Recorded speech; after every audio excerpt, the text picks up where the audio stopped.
ठीक आहे. आपण जे शब्द बघत आहोत, ते शब्द तुम्ही लिहून घेतलेत का? आपण जे पहिल्या सेशनमध्ये, कालच्या दुसऱ्या सेशनमध्ये जे शब्द घेतोय, की ज्या शब्दांचा आपल्याला विचार करायचा आहे आणि ते शब्द, त्याचा अर्थ तो आपल्या आयुष्यामध्ये कसा आणता येईल, याच्या संदर्भामध्ये आपल्याला विचार करायचा आहे. तर ते शब्द माहिती असणं गरजेचं आहे आणि ते लिहिलेलं असणं अत्यंत गरजेचं आहे.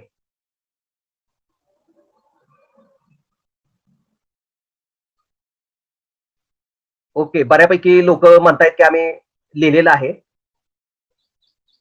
तर माझं म्हणणं आहे की मॅक्झिमम सगळ्यांनी ते शब्द लिहून घेणं आणि त्याच्यावरती विचार करणं हे अत्यंत आवश्यक आहे, गरजेचं आहे. आतापर्यंत कुठले कुठले शब्द बघितले आपण पहा, की त्याच्यावरती आपल्याला विचार करायचा आहे, कारण त्याच्यावरती आपलं सगळं भविष्य जे आहे ते भविष्य अवलंबून राहणार आहे. उद्योग व्यवसाय असू द्या किंवा कुठलंही क्षेत्र असू द्या, ज्या क्षेत्रामध्ये तुम्हाला जायचं आहे, ज्या क्षेत्रामध्ये तुम्हाला नावलौकिक मिळवायचं आहे, प्रगती साधायची आहे आणि आयुष्यामध्ये काहीतरी चांगली गोष्ट मिळवायची आहे, तर त्याच्यासाठी हे सगळे शब्द अत्यंत उपयुक्त आणि महत्वाचे असलेले आपल्याला दिसून येतील. तर कुठले कुठले शब्द बघितले पहिल्यापासून बघा अजून एकदा. ज्यांनी लिहिलेलं नसेल तर त्यांनी लिहून घ्या वाटल्यास. पहिला शब्द होता निश्चय, दुसरा होता अंतप्रेरणा, तिसरा होता मनशक्ती, अपमान, सोओळख, कर्तव्य, क्षमता, निर्भयता, आत्मविश्वास, ध्येय, संधी, अपयश, चिकाटी, उत्कटता, मेहनत, नाविन्य, कल्पनाशक्ती, स्वावलंबन, वेळ, संयम, उत्कृष्टता, निर्णय, जिज्ञासा, विचार, कौशल्य, नियोजन, नशीब, दृष्टिकोन, न्यूनगंड. कालपर्यंत आपण न्यूनगंड पर्यंत आलेलो आहोत. व्हिडिओ बंद करा. कालपर्यंत आपण न्यूनगंड पर्यंत आलेलो आहोत. न्यूनगंड कालचा आपला शेवटचा शब्द होता. न्यूनगंड म्हणजे अकारण वाटणारी भीती, कारण नसताना घेतलेलं टेन्शन, कारण नसताना उगाच वाटून घेतलेली भीती, कल्पनेतून निर्माण झालेलं ते एक प्रकारची भीती, ही न्यूनगंडमध्ये प्रामुख्यानं आपण पाहिलेली आहे. ओके, तर हा न्यूनगंड काढणं कोणाच्या हातात आहे? तर आपल्या हातात आहे. कारण आपण आता मोठे झालो. आपण आता, आपल्याला आता सगळ्या गोष्टींची जाणीव झाली. लहान होतो त्यावेळेला समजत नव्हतं. आता मोठं झालो. तर आता मोठं झालो तर आपल्याला गोष्टी समजायला लागलेत आणि समजायला लागलेल्या असल्यामुळं आता भीती आपली आपणच काढून टाकली पाहिजे. दुसरा कोण मदत करेल असं त्यामध्ये होणार नाही. इंग्रजी म्हणा, गणित म्हणा, अशा विषयाच्या संदर्भामध्ये नेहमी आपल्याला भीती असते आणि तेच घेऊन आपण पुढे जातो. उदाहरणार्थ आपण म्हणतो की समजा मला जर उद्या नोकरी मोठी करायची असेल, मोठं काम करायचं असेल, तर माझं इंग्रजी त्यासाठी चांगलं आहे का? मग मला आता वाटतं की इंग्रजी चांगलं नाही, तर मग मी चांगलं काम करत नाही, चांगला अभ्यास करत नाही किंवा मी चांगल्या पदावरती पोहोचू शकत नाही, असे आपल्याला वाटतं. हा न्यूनगंड आहे. ऍक्च्युली तुम्हाला काय येतं काय न येतं हा गोष्ट किंवा हा भाग वेगळा आहे आणि प्रत्यक्ष तुम्ही ज्या वेळेला कामाला सुरुवात करता त्यावेळेचा भाग वेगळा आहे. तुम्ही जर तुमच्याकडे आत्मविश्वास असला, चिकाटी असली, तर तुम्ही निश्चितपणे पाहिजे त्या गोष्टी मिळवू शकता. वेळ कधीच गेलेला नसतो. आता जरी तुम्ही ठरवलं की मागे ज्या काही गोष्टी करायच्या राहिलेल्या आहेत त्या गोष्टी आपण करूया, असं तुम्हाला जर वाटत असेल, तर निश्चितपणे तुम्ही आता सुद्धा तयारीला लागलात तर निश्चितपणे आयुष्यामध्ये वेगळं वळण जे आहे तो तुमच्या आयुष्याला देऊ शकता. त्यामुळे कुठल्याही न्यूनगंडामध्ये राहू नका. कधीही वेळ वाया गेलेला नसतो. उगाचच एखाद्याला असं वाटतं आता ह्या वयामध्ये की चला आता स्पर्धा परीक्षेचा अभ्यास करूया. पण एखाद्याचा आपण ऐकतो की त्यानं बाबा 7वीत असल्यापासून स्पर्धा परीक्षेचा अभ्यास चालू केलेला आहे. मग आता आपण एस-वायला आलो. मग आता आपण अभ्यास चालू करून आपण यशस्वी होऊ शकू का? असं काही नाही. होऊ शकता. तुम्ही विचार करू नका. त्यानं 7वीतनं अभ्यास केला असेल, तुम्ही आता चालू करताय. तुमच्याकडे आत्मविश्वास किती आहे? तुम्ही चिकाटी किती आहे? तुम्ही मेहनत किती घेताय? तुम्ही तुमच्यातल्या क्षमतांचा वापर अधिकाधिक किती करून घेताय? ह्या सगळ्या गोष्टीवरती ते यशापयश सगळं अवलंबून असतं. म्हणून हा न्यूनगंड आयुष्यात कधीही बाळगू नका. कुठल्याही आयुष्यातल्या कुठल्याही क्षणामध्ये तुम्ही बदलू शकता. एकच क्षण यावा लागतो आणि त्या क्षणामध्ये तुम्ही काय आहे की कुठल्याही क्षणी तुम्ही बदलू शकता. त्यामुळं तुम्ही सतत प्रयत्नात राहिलं पाहिजे आणि न्यूनगंडापासून बाजूला राहिलं पाहिजे, स्वतंत्र राहिलं पाहिजे. तर तुम्हाला जीवनामध्ये प्रगती साधता येऊ शकेल. तर हे न्यूनगंड पर्यंत आलो होतो. पुढचा भाग आहे आता आपण नवीन शब्द पाहणार आहोत. तो पहिला शब्द आहे तो म्हणजे लोकसंग्रह. लोकसंग्रह, नेटवर्किंग इंग्रजीमध्ये त्याला म्हणलं जातं नेटवर्किंग. तुमचं लोकांशी सहसंबंध कसे आहेत याच्यावरती सगळ्या गोष्टी अवलंबून असतात. लोकसंग्रह किती आहेत, तुम्हाला मानणारे लोक किती आहेत, तुमचे रिलेशन अनेक लोकांशी बिल्डअप झालेले आहेत का, अनेक लोकांच्या बरोबर तुमचे सहसंबंध ज्याला रिलेशन्स किंवा आपुलकी जिव्हाळा तुमचा निर्माण झालेला आहे का, तुमच्यासाठी काही लोक मदत करायला तयार आहेत का, तुमच्यासाठी तुमच्या पाठीमागे काही लोक उभी राहायला तयार आहेत का, हे कशावरनं ठरणार आहे. तर तुम्ही किती लोकसंग्रह केलेला आहे, व्यवसाय उद्योग घ्या किंवा कुठलीही बाब घ्या, त्याच्यामध्ये लोकसंग्रहाला अतिशय महत्व आहे. तुमचा ग्रुप जेवढा मोठा तेवढं तुमचे सक्सेस होण्याचे चान्सेस जास्त. अर्थात लोकसंग्रह करत असताना किंवा हा ग्रुप करत असताना कुठला ग्रुप सोबत आपण राहतो याच्यावरती सुद्धा बरंचसं अवलंबून असतं. चुकीच्या लोकांच्या संपर्कात आपण असू, माझा खूप लोकसंग्रह आहे, खूप लोक मला मानतात किंवा खूप लोक माझे मित्र आहेत, पण सगळे चुकीच्या लाईनमध्ये आहेत, चुकीची कामं करतात, असा असून तुम्हाला फायदा होणार नाही. कारण तुमची कंपनी कुठली आहे, तुमचे मित्रमंडळ काय आहे, त्याच्यावरती तुम्ही कोण होणार आहात हे ठरत असतं. एक इंग्रजीत म्हण आहे, say your company, I will tell you your future. म्हणजे तुम्ही तुमचं कंपनी सांगा, कुणासोबत राहतात ते सांगा, मी तुम्हाला तुमचं भविष्य सांगेन. कारण आपण ज्याच्या सोबत राहतो, बोलतो, उठतो, बसतो, चालतो, वागतो, त्याच्याप्रमाणे न कळत आपण होत असतो. एक मराठीमध्ये सुद्धा म्हण आहे, गुण लागला पण वान नाही बदलला पण गुण लागला. तसंच असतं, वान कधी बदलतच नसतो, म्हणजे रंग कधी बदलत नसतो, पण गुण मात्र 100% काय करत असतो की बदलत असतो. त्याचा परिणाम आपल्यावरती निश्चितपणे होत असतो. म्हणून आपण निवडताना सुद्धा कोणाबरोबर राहायचं हे अत्यंत महत्वाचं आहे. एक म्हण अजून एक अशी आहे की तुम्हाला चांगला जर डॉक्टर व्हायचं असेल तर चांगल्या डॉक्टरांच्या संपर्कात राहा. तुम्हाला जर चांगलं वकील व्हायचं असेल तर चांगल्या वकिलांच्या संपर्कात राहा. तुम्हाला चांगलं व्यापारी व्हायचं असेल तर चांगल्या व्यापाऱ्यांच्या संपर्कामध्ये राहा. हे अत्यंत महत्वाचं आहे. तुम्ही जर व्हायचं आहे तुम्हाला वकील आणि तुम्ही फिरायला लागला व्यापाऱ्यांच्या सोबत, तुम्ही कधीही उत्कृष्ट वकील होणार नाही. किंवा तुम्हाला चांगलं व्यापारी व्हायचं आहे आणि तुम्ही चांगल्या डॉक्टरांच्या बरोबर फिरताय, तो खूप प्रसिद्ध डॉक्टर आहे, चांगला डॉक्टर आहे, त्या डॉक्टर हुशार आहे, त्याची ओळख असणं किंवा त्याच्यासोबत चांगलं राहणं अत्यंत आवश्यक आहे. आता थोडेफार ओळखीमध्ये असणं ठीक आहे, पण सतत जर तुम्ही त्याच्यासोबत राहिला तर तुमच्या व्यवसायाला त्याचा तुम्हाला फायदा होणार नाही. म्हणजे तुम्हाला मैत्री कुणाशी करावं लागेल की ज्या लोक ज्या व्यवसायामध्ये आहेत, म्हणजे तुम्हाला व्यवसाय करायचा, व्यापार करायचा, उद्योग करायचा आहे, तर तुम्हाला व्यवसाय व्यापार करणाऱ्या लोकांच्या सोबतच राहावं लागेल. तरच तुमच्यावरती काय होईल, त्याचा योग्य परिणाम किंवा चांगला परिणाम जो आहे तो होणार आहे.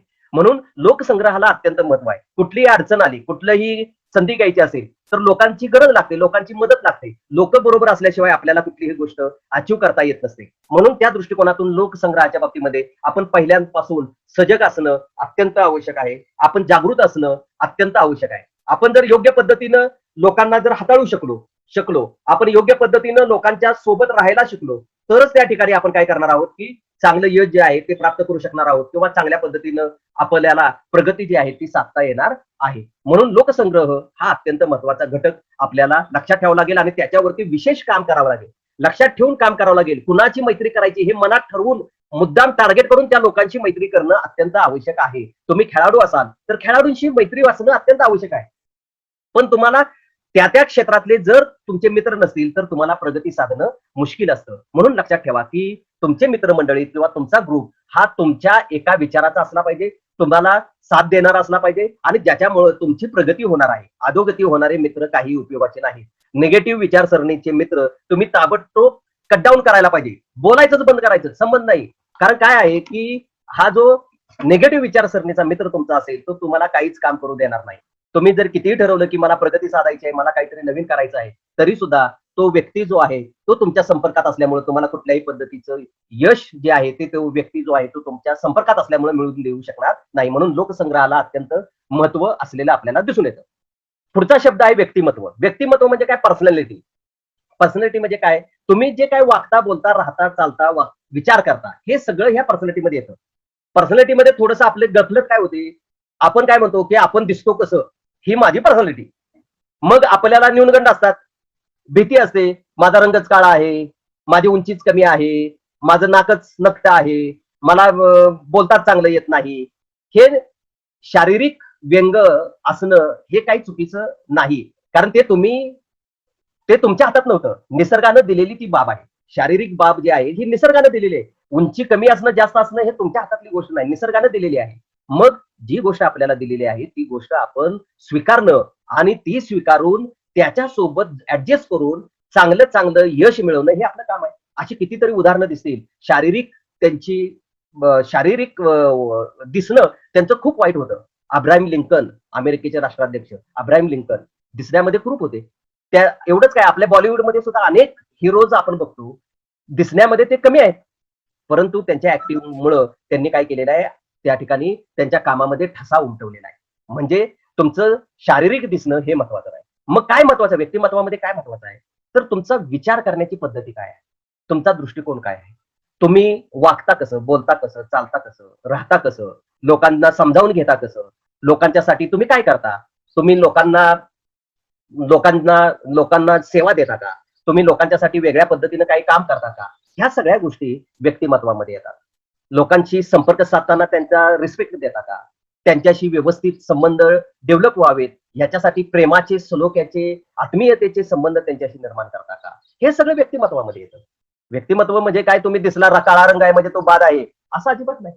जे तुम्ही वागताय लोकाला आवडलं पाहिजे. म्हणजे पहा की स्वतःहून व्यक्ती, दुसरा व्यक्ती स्वतःहून तुमच्याकडे बोलायला आला पाहिजे.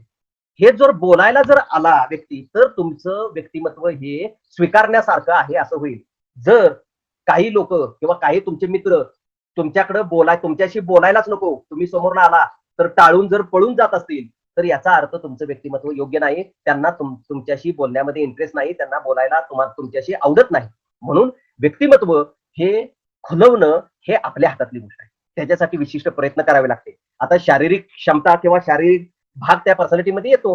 तुमचं कशाही पद्धतीचं असलं पण व्यायाम केलेलं वगैरे शरीर जर असलं तर ते आकर्षकच असतं, चांगलंच असतं. लोक त्या व्यक्तीबरोबर संबंध वाढवण्याचे प्रयत्नच करतात. पण ते बेडब असाल, तुमचं जर व्यक्तिमत्व आकर्षक नसेल, म्हणजे पर्सनॅलिटी जर आकर्षक नसेल, तरी सुद्धा लोक तुम्हाला टाळायचा प्रयत्न करतात. म्हणजे तुम्ही चांगलं बोलता पण तुमचं शरीर तुम्ही अस्ताव्यस्त ठेवलेलं आहे, तर मग त्या ठिकाणी सुद्धा काय आहे की तुम्हाला लोकमान्यता मिळणार नाही. तुमचं व्यक्तिमत्व जे आहे ते खुलून दिसणार नाही.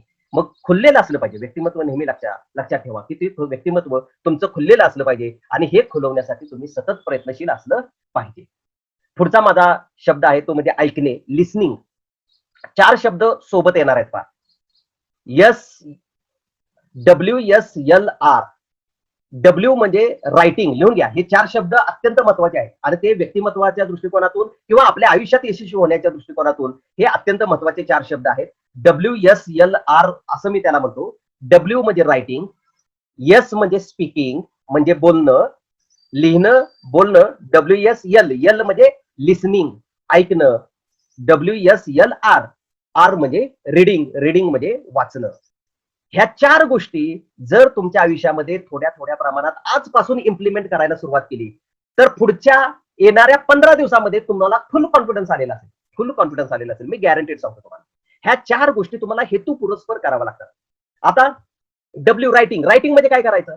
रायटिंग म्हणजे काय करायचं? तुम्हाला असं वाटलं की एखादा उतारा चांगला दिसतोय, एखादं वर्तमानपत्र वाचत होतो, त्याच्यामधला सुविचार चांगला आहे, किंवा पुस्तक वाचतोय त्याच्यामध्ये काहीतरी चांगलं लिहिलेलं वाटतंय, तर ते काय करायला पाहिजे? आपण लिहिलं पाहिजे. आणखी एक दुसरी मानसशास्त्रामध्ये उपचाराची पद्धती सांगितली जाते पहा. तुमच्या मनात जे येतं ना ते तुम्ही लिहा.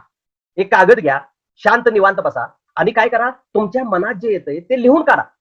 आपण काय करतो, सतत मनात फक्त बोलतो, मनातल्या मनात बोलतो, पण ते लिहित नाही. जेवढं तुम्ही जास्त लिहाल तेवढं तुमचं थिंकिंग प्रोसेस क्लिअर होते, तुमचं माइंड क्लिअर होतं. म्हणून लिहिणं आवश्यक आहे. मग तुम्हाला मन तुमचं शांत करायचं असेल तर काय करावं लागेल? तुम्हाला लिहायला सुरुवात करायला पाहिजे. जे काय मनात येतं ते लिहा. आणि लिहिलेलं कुणाला दाखवायचं आहे असं अजिबात नाही. हे डोक्यातून काढा तुम्ही की हे कोणाला तरी दाखवायचं आहे, मग तुम्हाला काय म्हणेल वगैरे वगैरे, अजिबात काय नाही. तुमच्या मनात जे येतंय ते तुम्ही लिहा, वाचा आणि लगेच फाडून टाकून द्या, जाळून टाका.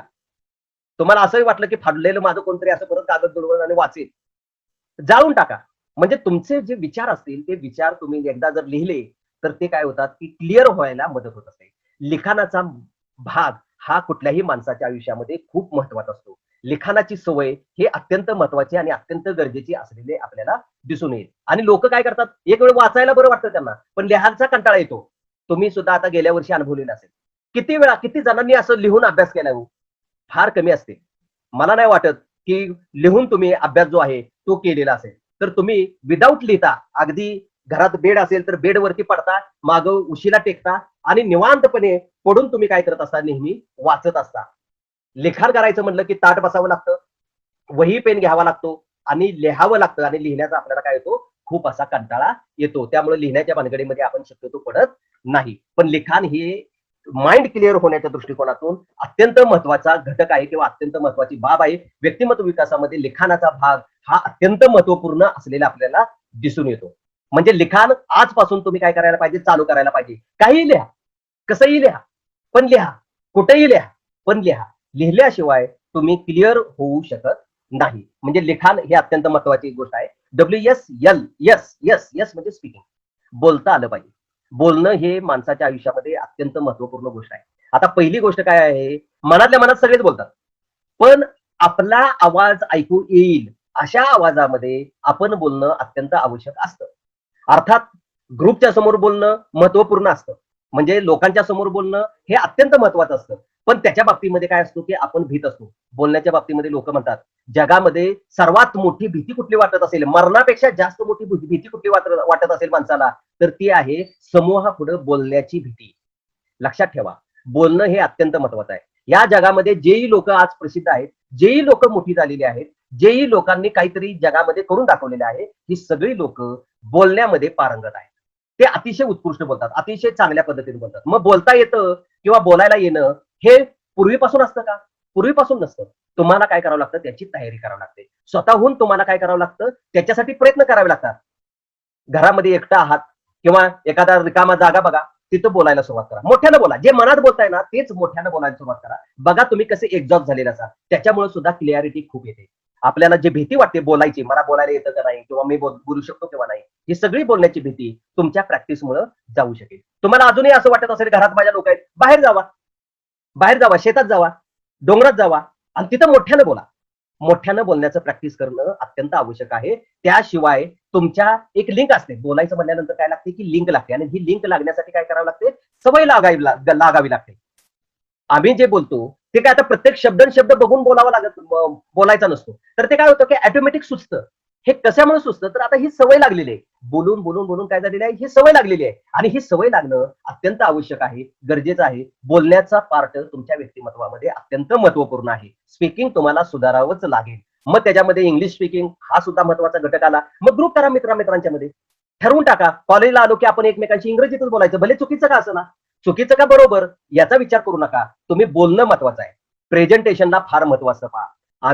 मी अनेक असे वर्कशॉप केलेले आहेत की बोलण्याच्या बाबतीमध्ये नेहमी एकच सूर ऐकायला मिळतो, तुम्ही लोकांच्या वरती प्रभाव पाडता हे तुमच्या बोलण्यातून किंवा तुमच्याकडे कंटेंट काय आहे, तुम्ही जे काय सांगताय त्याच्यावरती नाही, तर तुमचं प्रेझेंटेशन स्किल कसं आहे, तुम्ही लोकांना गुंतवून कसं ठेवताय, तुम्ही लोकांशी संवाद कसं साधताय, याच्यावरती सगळ्या गोष्टी अवलंबून असतात. भले तुमच्याकडे खूप नॉलेज आहे, खूप ज्ञान आहे, पण ते ज्ञान तुम्हाला योग्य पद्धतीने व्यक्त करता येत नसेल, त्या ज्ञानाची त्या ठिकाणी झिरो किंमत असेल. म्हणून तुम्हाला स्वतःहून काय करावं लागेल, स्वतःहून काय करावं लागेल तुम्हाला त्या ठिकाणी तुम्हाला काय करावं लागेल, तर बोलण्याचं प्रॅक्टिस जे आहे ते बोलण्याचं प्रॅक्टिस तुम्हाला निश्चितपणे काय करावं लागेल, स्वतःला करावं लागेल. आणि त्याच्यासाठी विशिष्ट प्रयत्न करावे लागतील, त्यासाठी विशिष्ट वेळ द्यावा लागेल. तरच तुम्ही बोलण्यामध्ये सुधरू शकाल, तरच तुमचं व्यक्तिमत्व फुलणार आहे. तुम्ही बघा की आपल्याला व्यक्ती आवडतो कोण, जो व्यवस्थित बोलणारा असतो तोच व्यक्ती आपल्याला आवडतो. जो व्यवस्थित बोलत नाही तो माणूस आपल्याला आवडत नाही. म्हणून आपण बोलणाऱ्या माणसाशी काय करायला पाहिजे, बोलण्याच्यासाठी बोलणारा माणूस बनण्यासाठी आपल्याला काय करावं लागेल, प्रॅक्टिस करावं लागेल, तरच आपली पर्सनॅलिटी सुधारणार आहे. म्हणजे रायटिंग जेवढं महत्वाचं आहे तेवढं स्पीकिंग देखील महत्वाचं आहे. आता पुढची गोष्ट आहे ते लिसनिंग. लिसनिंग म्हणजे ऐकणं.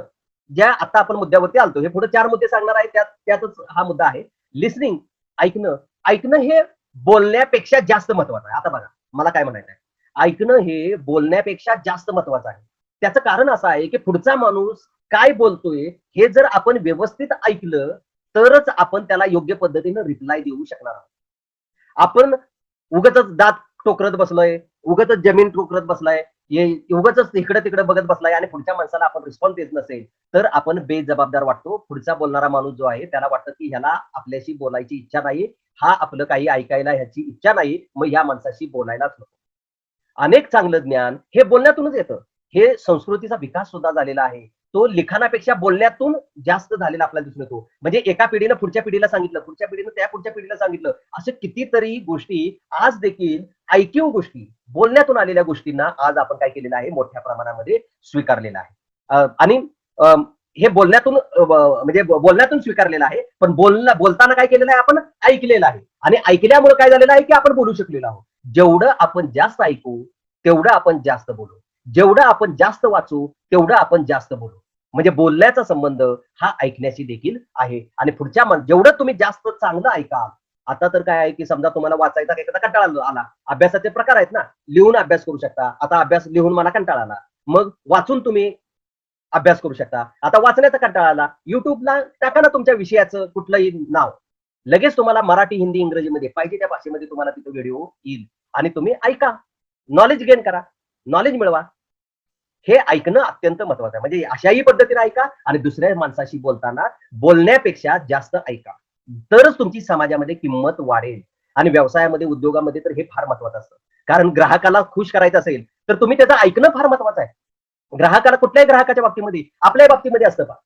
आपल्याला जर दुकानदारच जर सारखा बोलायला लागला उद्धटपणे, किंवा जे काय बोलायचं आहे ते दुकानदार बोलायला लागला, तर आपण काय म्हणतो, अरे मला काय पाहिजे ते ऐक, मला काय पाहिजे ते जर तू ऐकलं नाहीस तर मला जे पाहिजे ती गोष्ट तू कशी देऊ शकतो. म्हणून ऐकणं हे अत्यंत महत्वाचं आहे, आणि त्याला पेशन्स लागतात. ऐकण्याला सगळ्यात महत्वाचं काय लागतं, पेशन्स लागतात, म्हणजे सहनशीलता लागते. ज्याच्याकडे सहनशीलता असते तो ऐकण्यामध्ये पारंगत असतो. आणि जो ऐकण्यामध्ये पारंगत नसतो, म्हणजे तो काय असतो की एकदम एकदम असा टेन्स मध्ये येतो, किंवा ज्याला असं आपण दुसरा एक शब्द आपण नेहमी वापरतो बा त्याच्यासाठी, की उगाच पॅनिक होतो. पॅनिक काय झालं, ऐकण्याची ज्याला सवय नसते तो काय होतो, ताबडतोब पॅनिक होतो, आणि पॅनिक होऊन चालत नाही. तर तुम्हाला शांत राहावं लागतं. कुठलीही गोष्टीचं समाधान, उत्तर हे शांततेमधूनच मिळतं. गडबडीमध्ये कुठलीही गोष्ट तुमच्या हातून चांगली होणार नाही. चुकीचीच गोष्ट होणार. गडबडीमध्ये कुठलाही निर्णय घ्यायचा असेल तर तो तुम्हाला शांततेतच घ्यावा लागेल. शांततेतच घेतलेला निर्णय तुमच्या आयुष्यामध्ये तुम्हाला उपयोगी पडणार आहे. मग शांततेत घ्यायचं असेल तर तुमचा स्वभाव शांत बनावा लागेल. लिसनिंग तुम्हाला डेव्हलप करावं लागेल.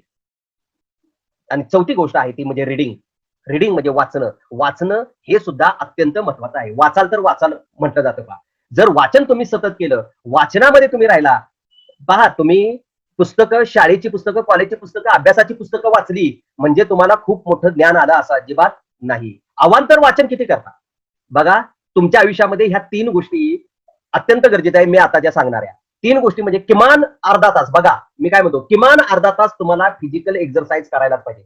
व्यायाम हा करायलाच पाहिजे. मग चाला, पळा, पोहा, सायकल चालवा, काही करा, डान्स करा, काही करा. पण तुम्हाला किमान अर्धा तास दररोज योगा करा, काय करा, पण दररोज किमान अर्धा तास तुम्हाला एक्सरसाइज, फिजिकल एक्सरसाइज करणं गरजेचं आहे. किमान अर्धा तास तुम्हाला अवांतर वाचणं गरजेचं आहे. म्हणजे अभ्यासाव्यतिरिक्त हे किमान तुम्हाला अर्धा तास वाचणं गरजेचं आहे. मग त्याच्यामध्ये वर्तमानपत्र वाचा, मासिक वाचा, कादंबऱ्या वाचा, कथा वाचा, काय जे हाताला मिळेल ते वाचा. वाचणं अत्यंत आवश्यक आहे. तुमच्या घरामध्ये तुमचे पालक वर्तमानपत्र घेतात, किती लोक वाचतात हो? वाचत नाहीत अजिबात.